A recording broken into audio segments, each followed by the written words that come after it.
In the light of Nigeria's several economical problems and its in-depth state of poverty, educational system is bisected with myriads of problems. When the issue of Nigerian educational system today is raised, the first set of thoughts that comes to mind are the decline in standards, worn-out facilities, examination malpractices, mass failure and the like before any other thing is considered. Flying down expressway and sighting ugly sights of young school pupils on a long queue and desperately clinging to gain entry into buses, especially BRT buses in Lagos, is an angle that lacks attention. If the federal government should provide public transport for public secondary school students, because in order to alleviate their sufferings, because most of these students are exposed to dangers on the road. And as such, if this is done, it will mitigate against the accidents being experienced by these students, and to make them to face their studies easily. While going to school in the early hours of the morning and after school hours, these students find their way to major bus stops, struggling to enter public buses, while those who go long distance depend on the use of BRT operated by the Lagos state government. I won't lie to you, the best choice is if government can provide them their own special bus, because that's what I think Ogun State is doing that currently. There are some particular jurisdictions that you can go to in Ogun State. Once you are a student, it's a free bus. So if that too is up, it can happen in Lagos too. I mean, why Lagos State have more resources than Ogun State? So if Lagos State want to consider the student, I'm talking about the secondary school students now and the primary school students, probably they should give them their own special bus. So it will be known to them and to have a particular time it will be moving, probably in the morning and in the evening time.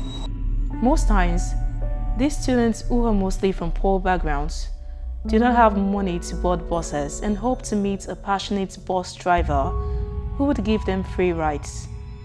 They also do not purchase entry tickets into these BRT buses, while also hoping that they are allowed in.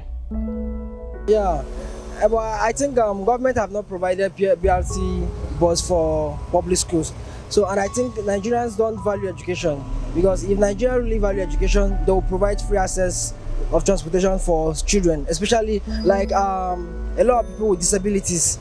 You know, they don't have access to even transport ordinarily to go to school. Talk more of the so-called normal.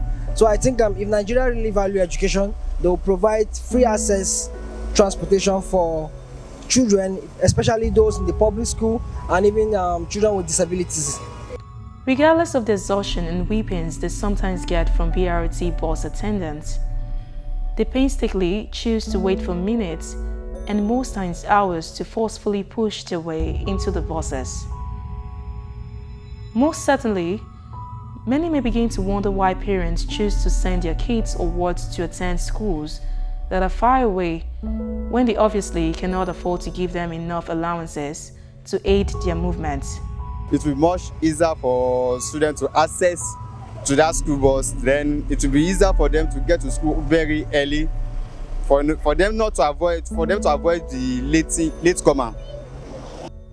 But when we begin to think of the variations in educational standards in public schools and desire of parents to give their children quality educations, we may begin to understand why parents are willing to take the stress as well as the risks.